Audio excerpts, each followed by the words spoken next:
Hi, I'm Jackie, And I'm Seth, and this is Never TMI, where we talk about real things. and nothing is ever off limits. Hey guys, happy Hello, Monday. Okay, This is a Happy Thursday. Thursday when you guys will be hearing this. Yes. But hope everyone's having a great week, and we are blessed and excited just to be here doing another episode Yes.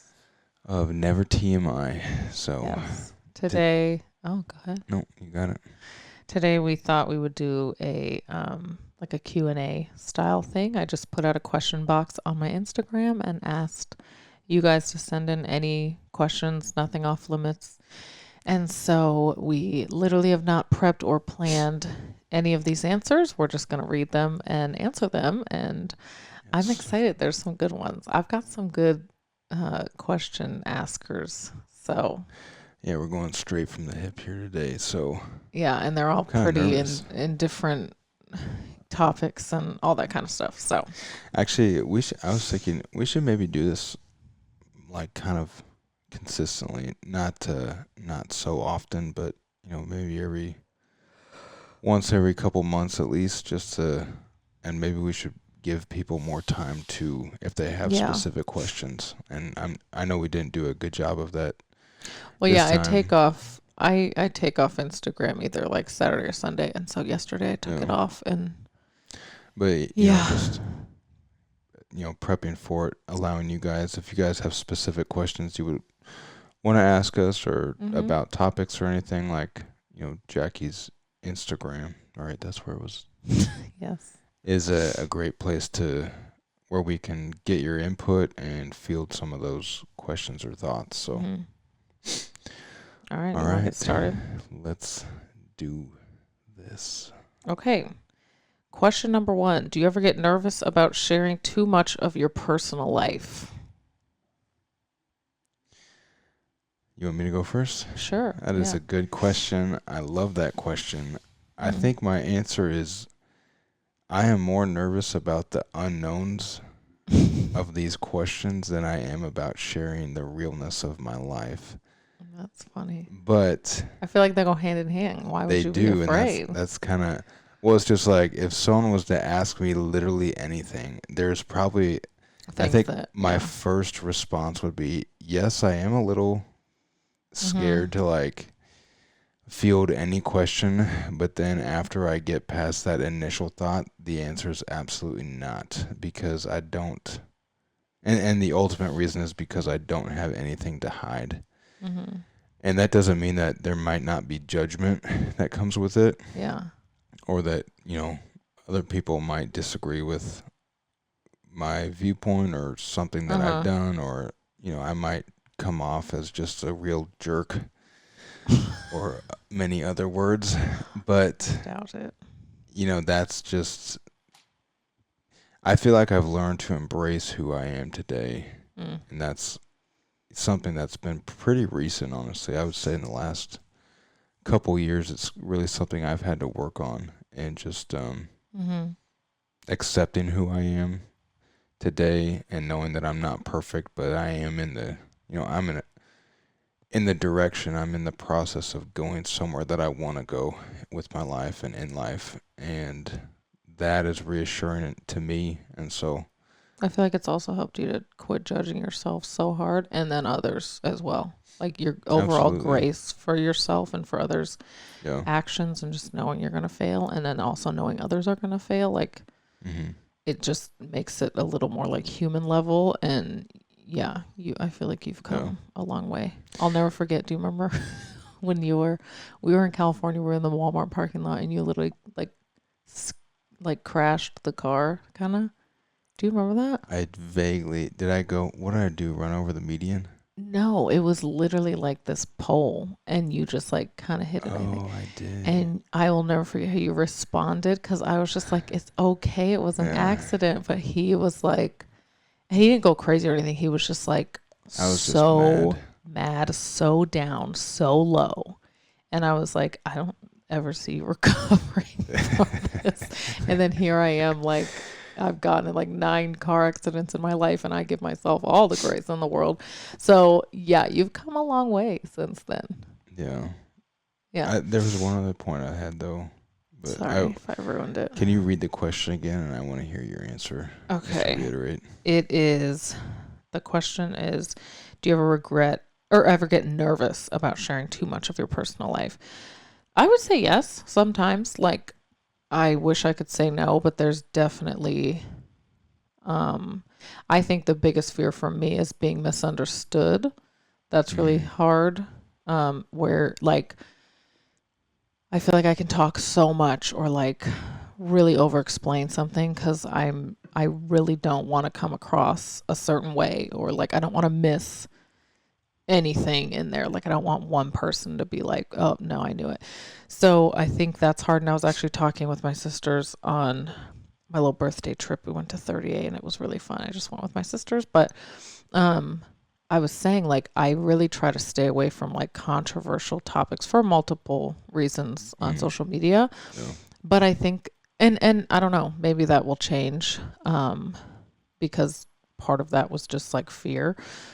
And I don't want to be like a coward and not share my real opinions on things, but I have found that in some ways like it is impossible to just quickly give a snippet on like your thoughts or feelings towards something. Or there's definitely been things that I don't feel comfortable sharing or I get nervous about sharing because I know I'm not 100% educated on it, or I might not be right. Like I have a very humble mindset in my opinion on things. Like I am not someone that is just like super opinionated, and I'm very firm in my opinions. Like I'm very willing to learn, and my mind has changed on a lot of things in the past like 5 years. So I think sometimes, yes, I can get nervous just because I'm like, I don't want to offend somebody. I don't want to come across the wrong way. I think TikTok has kind of, TikTok is brutal, but it's also helped me because it's like, okay, you literally don't know me. And on one hand, I'm like, oh my gosh, I look so dumb or whatever. But like at the end of the day, I'm like, okay, like that's fine. So yes, I would say, but it doesn't stop me. I'll say that. Right. So yeah. And actually, as I'm thinking back to some of the episodes that we've done, I definitely have been nervous. Like, oh yeah, the first one where we shared our story. Like, yeah. Not having really told a ton of people about that, like putting that out there. Yeah, you're like thinking of who's gonna listen. Yeah, and just like at the beginning of it, I feel like that one was one. Even last week, the one we did on pornography, that was. Yeah. Because that's more of a controversial topic, and. Yeah, you don't want to offend. There's some topics that I feel like. In-laws, or no, or boundaries. That could be one. That was one that I was a little nervous on because I'm like, I don't want people to think that I'm like psychotic and like it's just not that way. But like I've had a lot of people think that. Yeah, I feel like though that is when I know it's a good episode, or that's when I know it's like we are living spicy. Up to the name of Never TMI when I do have that. Yeah. Just that little in my spirit of like spicy. Yeah. Okay, good anyway, question, though. Next question. Yes, that was a good one. At what point do you think it's okay to separate from your partner that you share a child with? That is a deep question.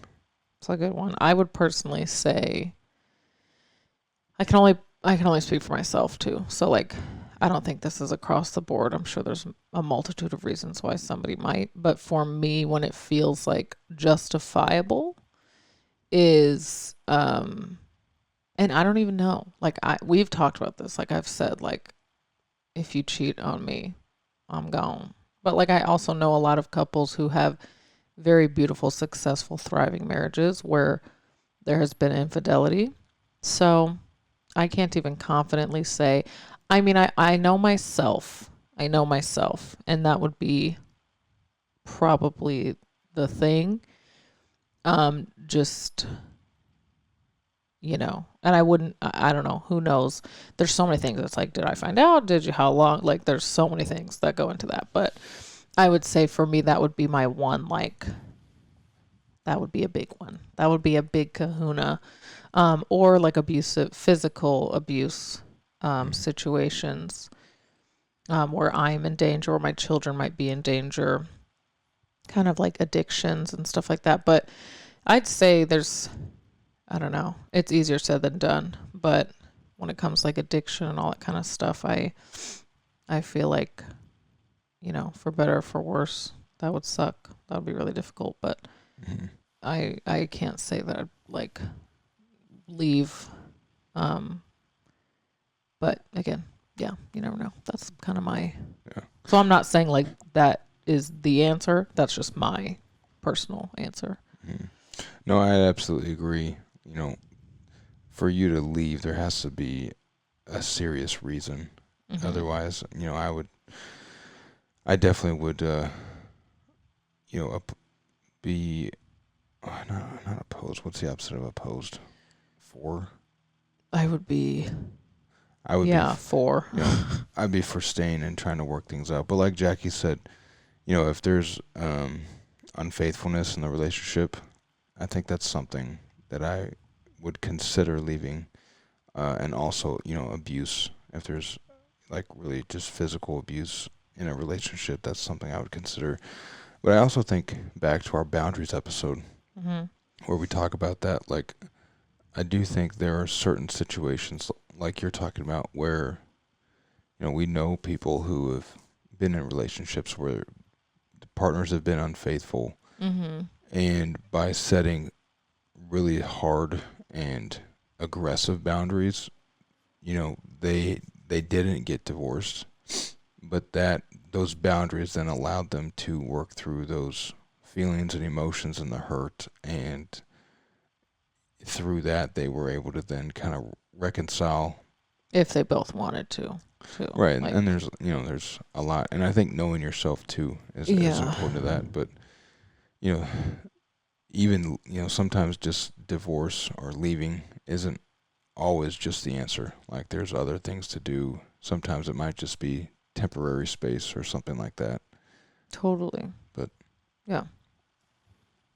Okay, next question. How do you guys juggle kids with work and everything else? We only have one and are so tired. I get it.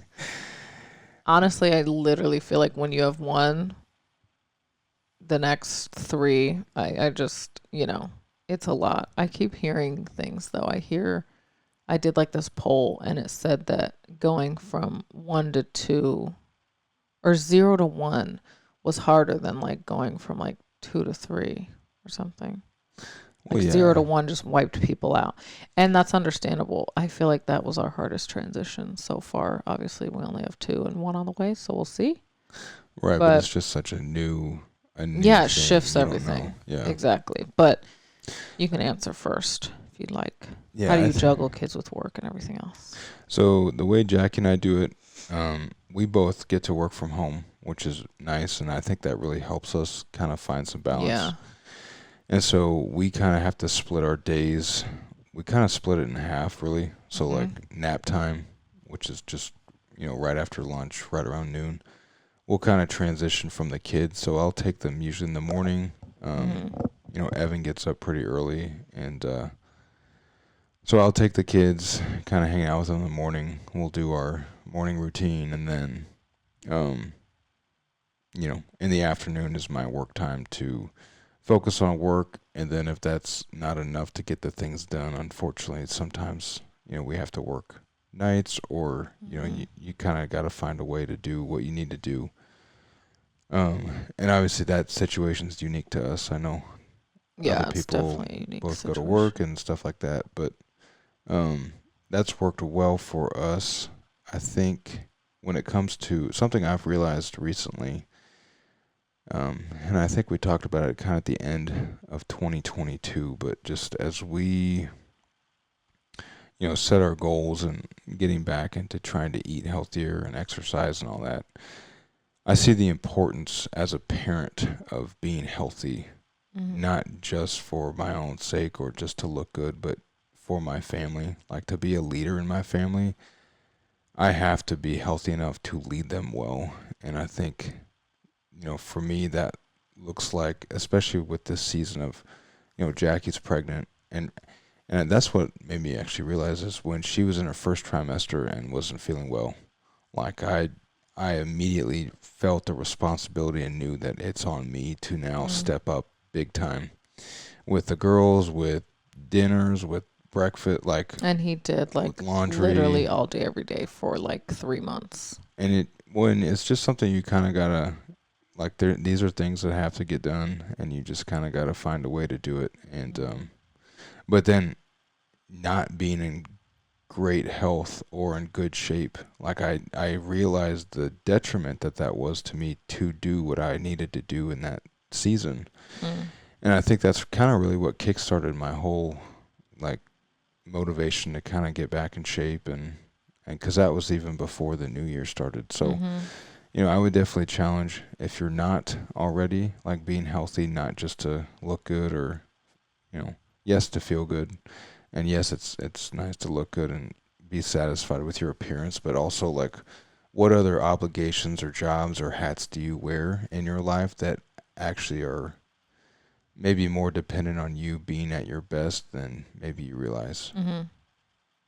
Yeah, I don't have much to add to that. I would just, the only thing would just be looking at, balancing it all and all that kind of stuff, looking at life, like when I'm really just intentional with each moment that I have, like not looking at the day as in like, oh my gosh, like I have so much to do and I still have to cook dinner and all this kind of stuff, like kind of, laying out the day and knowing what's ahead of me, but not like just being able to look at life and take it moment by moment and really appreciate like the minutes that I have with my kids, that I get to just be with them and just fully be with them and not think about anything else. I think it helps to like, okay, and when I'm cooking dinner and they're going to be around me and it's going to be a little loud. Or if I'm doing some work, again, they're going to be around me. But like, it doesn't necessarily feel like the most organized, perfect day-to-day life, but I think it keeps us grounded and sane and our attitudes positive. It just gives us perspective when we can just be grateful and like shift to, wow, this is a blessing that we get to be with our kids all day, even though it feels like a lot or our schedules might be a little crazy. It's like, wow, what a gift that whatever. That's good. So being present in the moment and living that way. I also think too, like, the concept of sleep, and something that we've kind of been relearning in this season, is the importance of sleep, first of all, but then also, like, our day really starts the night before and is dependent on, like, what time we go to bed.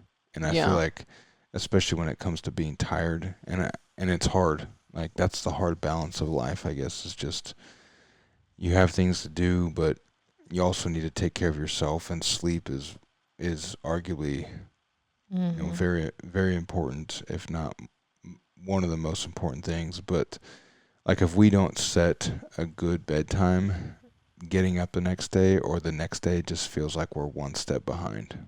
But I feel like when we do when we set our bedtime and we stick to it, those are some of the days that you feel like on it, and at the end of the day, it's like, oh, that was a good day. Like, I felt like we were prepared, and that's another great point. Like, sometimes I think we underestimate the mental preparation that we need in order to be physically prepared. And so just having a game plan for your day. Yeah.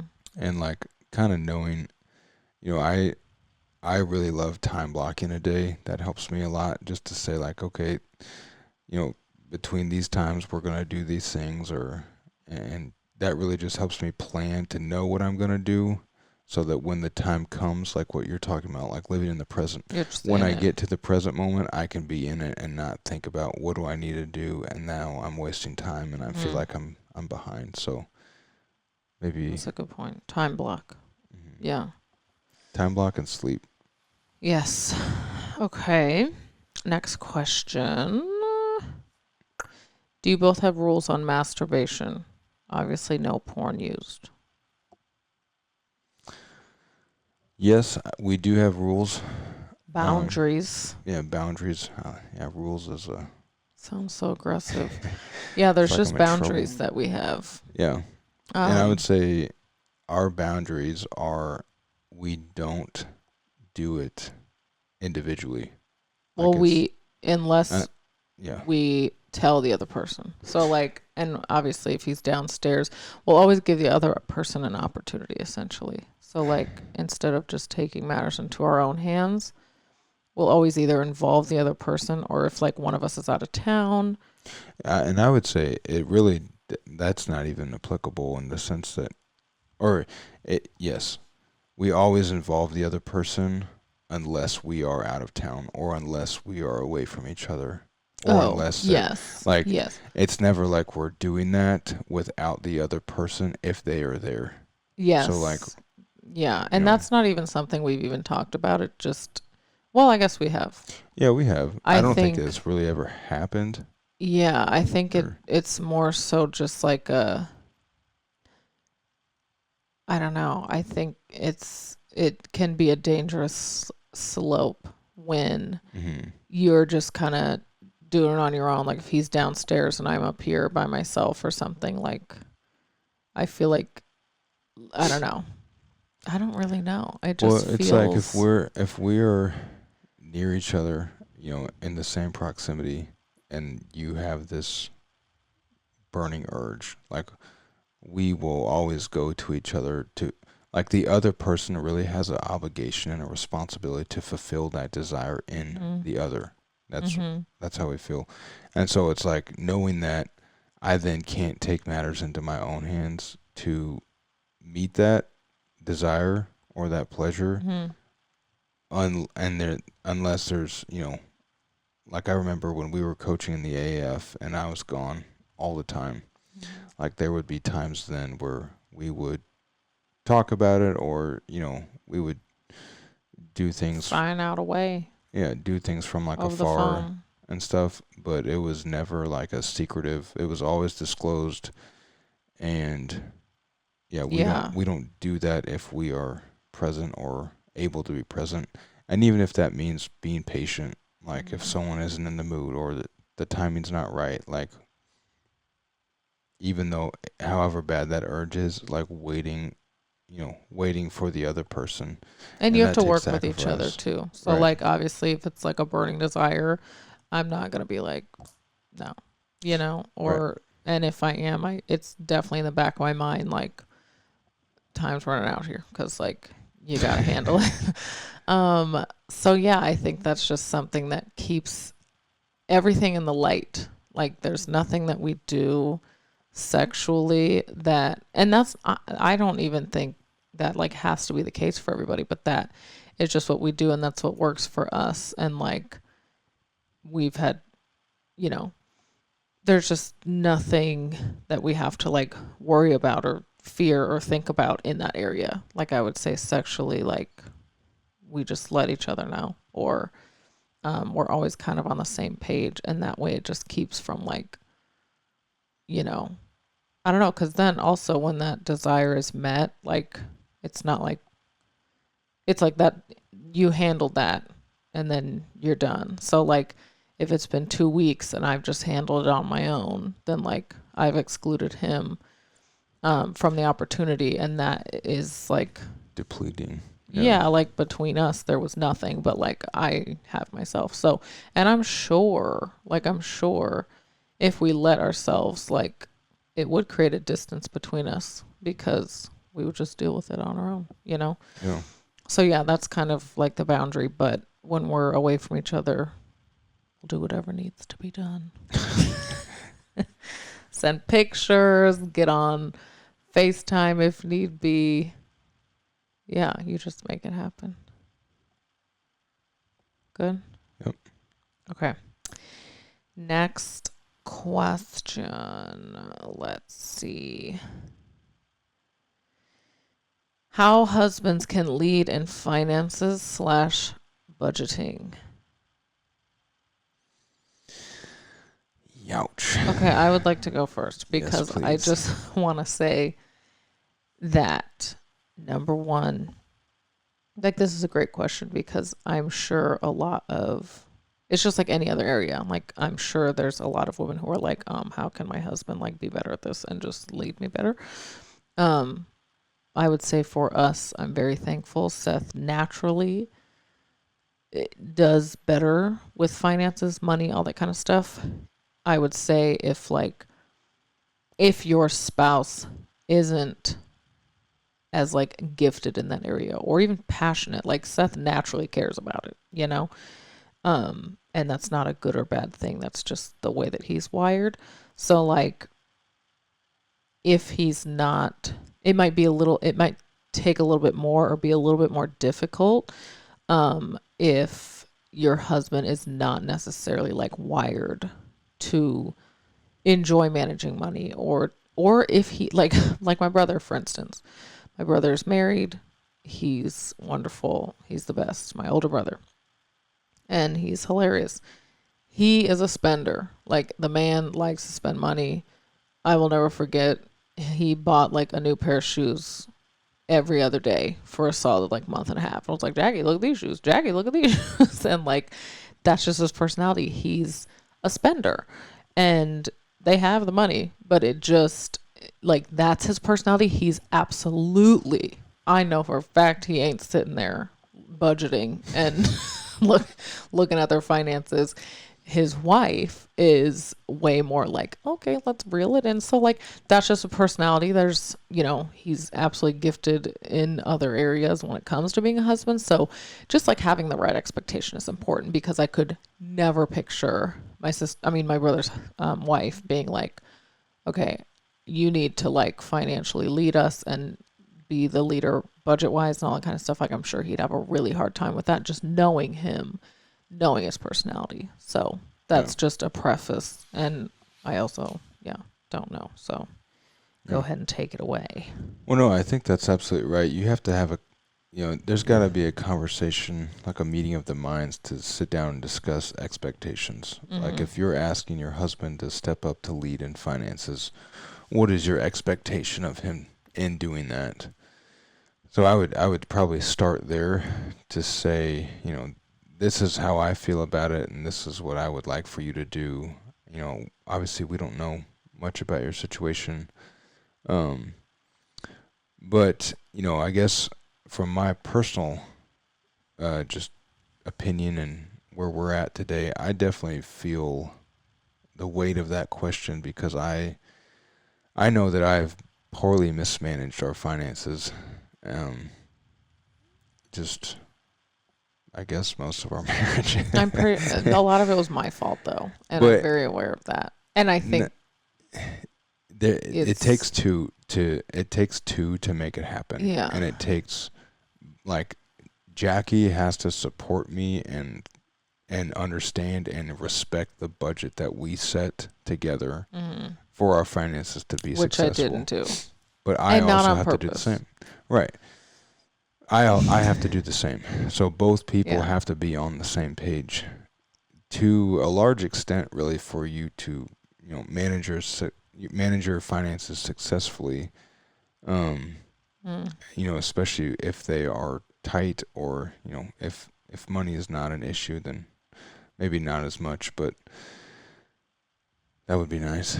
But yeah, so you just got to get to a place where you know what's expected of you.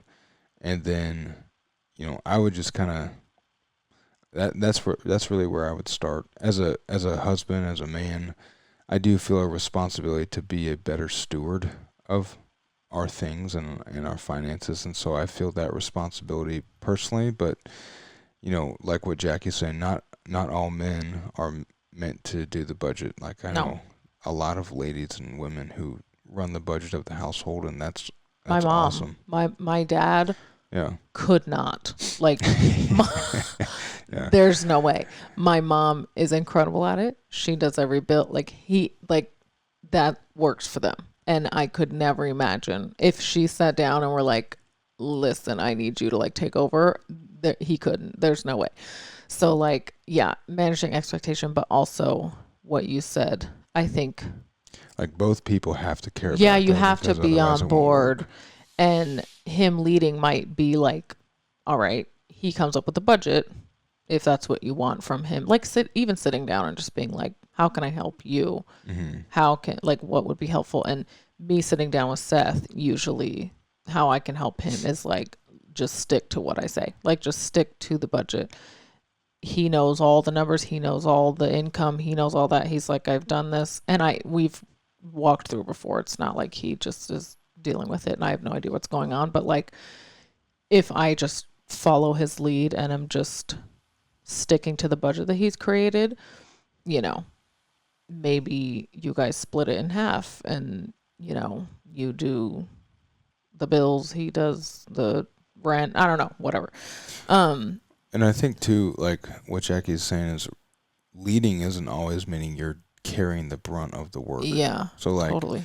maybe it is the husband who's leading, but if he's not the one that's doing the finances, because that's not maybe his gifting, or you know the wife or partner is better at that than he is. Maybe his role of leadership is more of like kind of the overseeing check-in, let's rally the troops, or helping you. Like, yeah, and it's really supporting from an act of serving the other person to say like, let's, you know, where are we at with this, like continuing to check in and not just out of sight out of mind, like. And I think that's where both people again have to be on the same page, and both people have to care, even if it's not something you enjoy doing or really want to care about. Yeah. That's good. Okay. Next question. Working through anger and disrespect. You mentioned during Seth's lying saga in episode 1. So I'm assuming, how do you work through anger and disrespect? I would say it's interesting because we both are like handle anger and disrespect in different ways. And my way is absolutely more like loud and passionate and aggressive, and I'm a very emotional person, and I've struggled with that my entire life, like how to handle self-control essentially. So like I used to be a lot crazier than I am right now, because I just didn't have self-control. And I would say it's very difficult. Like you know, thinking about someone like my dad, who I'm very, very, very similar to. He is in his 60s and he still struggles to this day with the same things, like with the same emotion and self-control. And that man is in the Word. He works on himself daily. He is very self-aware. Like he's not just like he's put so much work into his emotions and how to deal with them, and his anger and pride and all that kind of stuff. And so I think seeing that, it's like half discouraging, half very encouraging. And even our marriage counselors, like, kind of it was helpful because it's like a couple, and they're wonderful, but the wife was like, yeah, that's something you're probably going to have to like work through your entire life. Like there's some things that are just innately ingrained in you. Like you were created an emotional creature. That's probably going to be for the rest of time, you know, unless something either super traumatizing happened to me, or I shifted my personality, or miraculously I don't have to struggle with that anymore. That's just who I am. So I think realizing that and just putting in the work, whether it be like reading books or getting into the Word, or just moment by moment, like it is. And I can tell a difference from when I'm like really, really working on it and being intentional about it, or not really. But I would say when I am, it just looks like every situation, every moment that I have an opportunity to like yell or raise my voice or hold a grudge or get incredibly like enraged and moody and whatever, disrespectful and hurtful. I can say hurtful things that I don't mean. But it's just like this self-protection. It's like, okay, like I'm one of those people that will try to hurt you if you hurt me. It's like, you know, I don't want to. And sometimes I don't, but like it's a struggle. If I'm hurt, it's like, okay, great. Now it's time to fight and protect myself. And that's just how I am. So I would say if you're working on it, like putting it to work just genuinely looks like every little situation, learning how to have self-control and like disciplining yourself to hold your tongue. And it takes a lot of wisdom and maturity. Like it's really hard. So when you work on you, and those things will naturally improve. But like respecting Seth, I feel like it is work, whether they deserve it or not, we're called to respect them. And that can be really difficult. So maybe holding my tongue when I want to say something, or I could feel when I'm nagging. We literally got into an argument right before this because I just kept talking, and just like learning how to be quiet. So it just, yeah, I would say a bunch of little things put together will help a lot. But it's just those each moment being like, okay, I literally want to blow up right now, but like calm down, or forgiving and apologizing rather than like being prideful for 3 days and not talking. What do you think? I mean, yeah, I think the question was, directed to you, but I would say with anger, sometimes knowing yourself, and I think maybe sometimes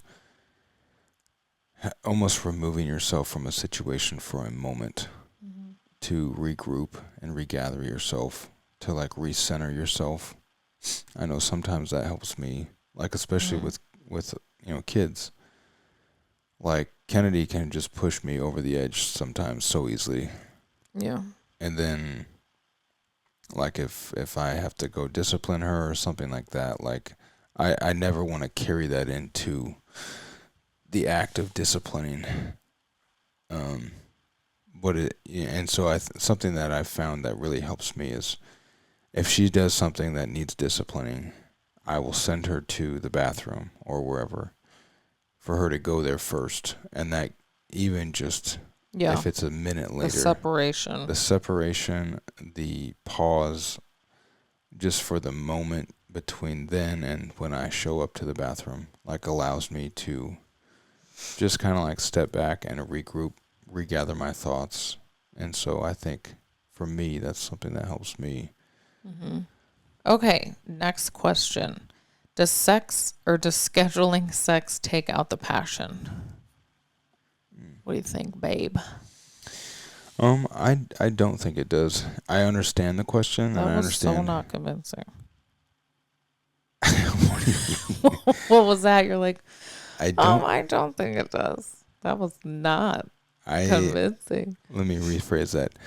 I do not think scheduling sex takes out any passion whatsoever. I do understand that the heart of the question, and I understand why you might think that. But, and I think that it could. So that's totally. So that maybe that's why I answered it.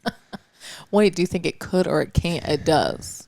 I think it could and it can. Can you think of situations with us, or are you saying in general?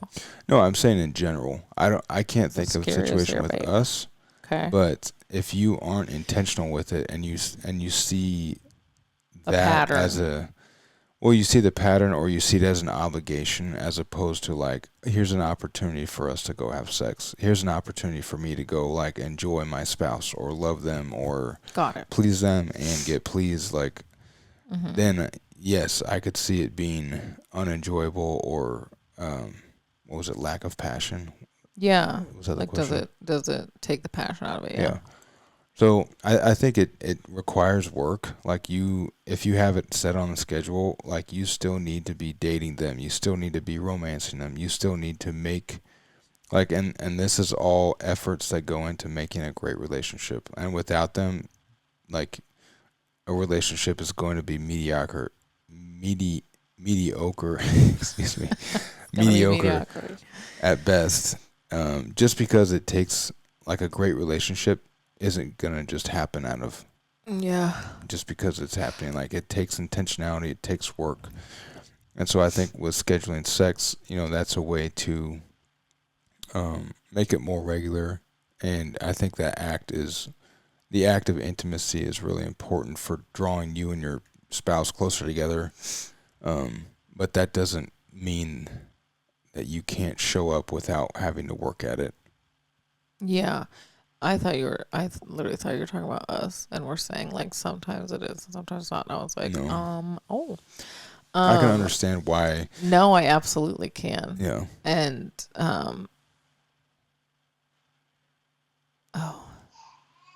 okay, children are awake, but I can see like I mean literally how it looks like for us is just like it doesn't even feel scheduled necessarily, like when we're scheduling it, when we're on it, like it literally just looks like, oh, it's on the calendar, we both see it, and we get to just be intentional during that day, and it just happens. So it's still fun. It's still honestly it's better for me personally because like I don't know what it is, and maybe I'm crazy, and I would love to hear from some women, but I need to be clean. Like I need to be clean. I feel like my ideal would be fresh out of the shower. And Seth hates it because he swears he couldn't care less, but I'm like, I would care. If I were a man, I would be repulsed. So like it helps me because I'm like more in the mood if I've fully prepared, you know? Like if I smell good, if I'm clean, and so I feel like it almost like the schedule part isn't even in our brains. It's like it's happening. We're having sex tonight. And like I get to prepare for it. We get to flirt with each other. We get to be a little handsy throughout the day. And it's just fun. And in the evening you're not like, oh, this was scheduled. You're just like, this is fun. Here we are. We made it and we know it's happening. So yeah, I would say for us, it doesn't, but I can absolutely see how it could if you just let it be like something on your calendar. But it's definitely your mindset towards it. Like for us, it just is like, oh, today we get to do it, and it's great. So yeah, that was a random. Yeah, thank you guys for submitting those questions. Yeah, and like we said, we'll probably try to do that more consistently throughout, and try to give you guys a better heads up.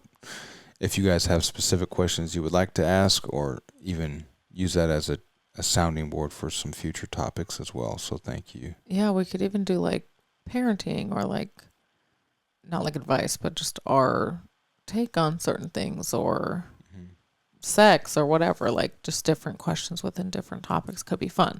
But yeah, cool. Thank you for listening, and we hope you guys have a great week. Yes. And again, I am Seth. And I'm Jackie. And this is Never TMI, and we are signing off. Peace out.